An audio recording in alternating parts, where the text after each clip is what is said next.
Dinləyicilər, tarix dərslərimizin izahına davam edirik. İndi izah edəcəyim mövzu 8-ci sinif Azərbaycan tarixindən paragraf 1 Azərbaycan ərazilərinin Osmanlılar tərəfindən işğalı mövzusu olacaq. Gəlin baxaq görək bu dövrdə hansı hadisələr baş vermişdi. Birgə nəzər salaq. Deməli, mövzumuz oldu Azərbaycan ərazilərinin Osmanlılar tərəfindən işğalı.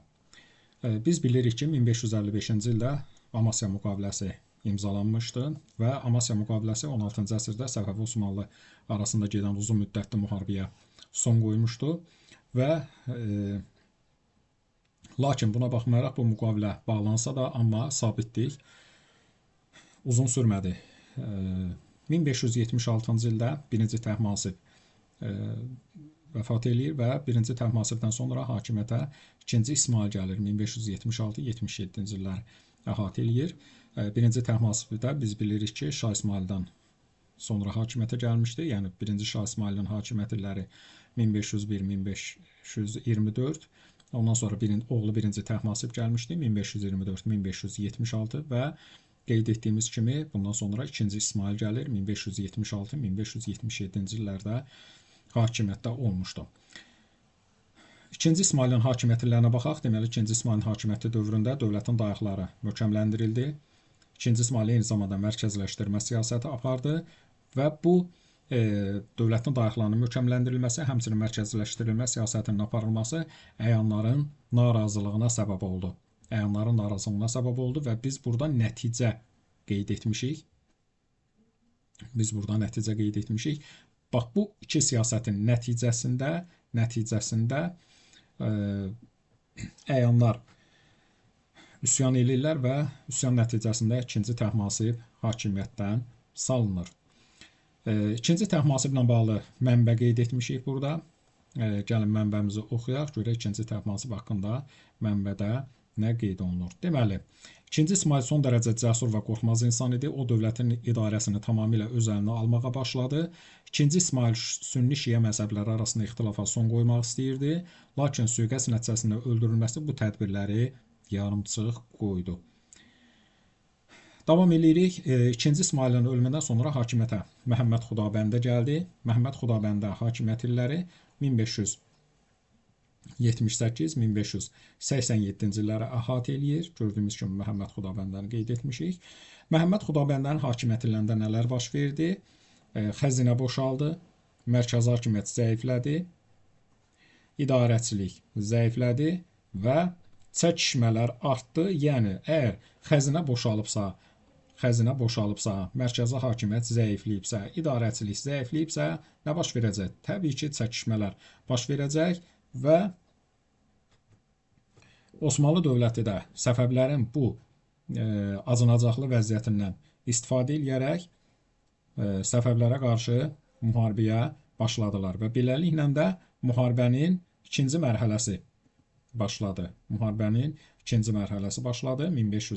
1578-1590-cı illərə əhatə eləyir ikinci Səfəv-Osmanlı müharibəsi və 1590-cı ildə 1-ci İstanbul sülhü ilə başa çatacaq. Deməli, müharibənin ikinci mərhələsinə aid döyüşləri qeyd eləmişik burada. 1578-ci ildə Çıldır döyüşü baş verir. Deməli, 1578-ci ildə Çıldır döyüşü baş verir. Çıldır döyüşündə Osmanlılar Səfəvləri məğlub eləyirlər. Burada məğlubiyyətin əsas səbəbləri biz qeyd etmişik. Məğlubiyyətin səbəbləri qüvvələr nisbəti, yəni qüvvələr nisbətində Osmanlıların üstünlüyü var idi və eyni zamanda da Səfəvi qoşunu arasında birliyin olmaması. Həmçinin Səfəvilər Osmanlılarla döyüşə o qədər də əhəmiyyət verməmələri gətirir bu döyüşün məğlubiyyətinə çıxarır.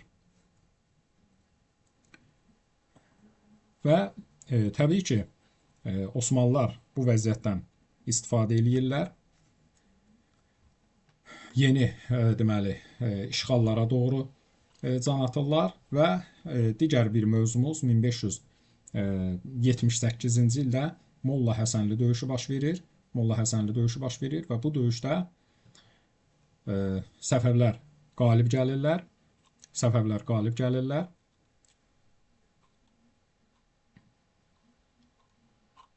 Səfəvilər qalib gəlirlər və müharibəni deməli burada Osmanlılarla Krım xanlığının Birləşmiş qüvvələrini məğlub edir Səfəvilər.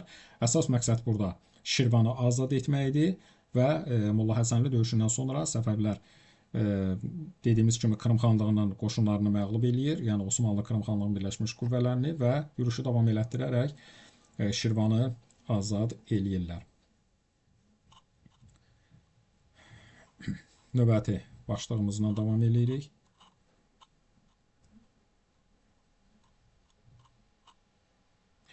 Deməli, burada qeyd etmişik 1500 deməli Niyazabad döyüşü qeyd eləmişik.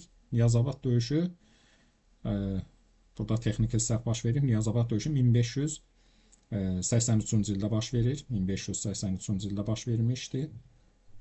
1583-cü ildə baş verir. Niyazabad döyüşündə də Səfəvilər qalib gəlirlər və Osmanlı və Krım xanlığının qüvvələrini Dərbəndə tərəf sıxışdırırlar. Burada qeyd etmişik, Səfəvilər qalib gəldilər. Osmanlılar Şirvan və Dağıstan, deməli, Səfəvilər qalib gəlirlər, lakin sonradan üstünlüyü ələ alır Osmanlılar və Şirvanda və Dağıstanda, gördüyünüz kimi qeyd etmişik, Şirvanda və Dağıstanda deməli möhkəmlənirlər. Bundan sonra Osmanlılar Şeybaniləri müharibəyə cəlb eləyirlər. Şeybaniləri müharibəyə cəlb eləyirlər. Burada məqsəd qeyd etmişik. Məqsəd nə idi? Səfəvləri iki cəbhədə müharibə aparmağa məcbur etmək. Yəni Səfəvlər həm Şeybanilərlə müharibə aparmağa məcbur olur, eyni zamanda da Osmanlı ilə müharibə aparmağa məcbur olur. Belə bir vəziyyətdə Osmanlılar 1585-ci ildə Təbrizi tuturlar. Təbrizi tuturlar və Şah deməli Məhəmməd Xudabəndən oğlu Həmzə Mirzə qoşunun komandanı idi. Deməli Təbrizi tutandan sonra Osmanlılar Səfəvlərə sülh danışıqları təklif eləyirlər və tutulmuş ərazilərin onlarda qalmasını tələb eləyirlər. Amma Həmzə Mirzə buna etiraz eləyir, çünki Həmzə Mirzə Təbrizin Osmanlı dövlətinin əlində qalmasına etiraz eləyir və burada yazmışıq, sonunu hazırlayır və bundan sonra Həmzə Mirzəyə qarşı sui-qəsd təşkil olunur. Sui-qəsd nəticəsində Həmzə Mirzə öldürülür. Beləliklə də 1586-1589-cu illər hərbi əməliyyatın nəticəsində burada qeyd etmişik, Osmanlılar böyük ərazilər işğal eləyirlər. Və Şeybanilər həmçinin Xorasanı işğal eləyir və biz burada nəticə qeyd eləmişik. Nəticə nə olur? Səfəvlər iki cəbhədə müharibə aparmağa məcbur olur. Yəni bir cəbhədə Osmanlılara qarşı, digər bir cəbhədə isə Şeybanlara qarşı müharibə aparmağa məcbur olur. Biz sonrakı mövzumuzda bu mövzunun bir növ ardın izah eləyəcəyik. 8-ci sinif Azərbaycan tarixinin ikinci mövzusu olan Osmanlıların Azərbaycan torpaqlarını işğal etməsini izah etdik. Növbəti dərsimizdə görüşənə qədər.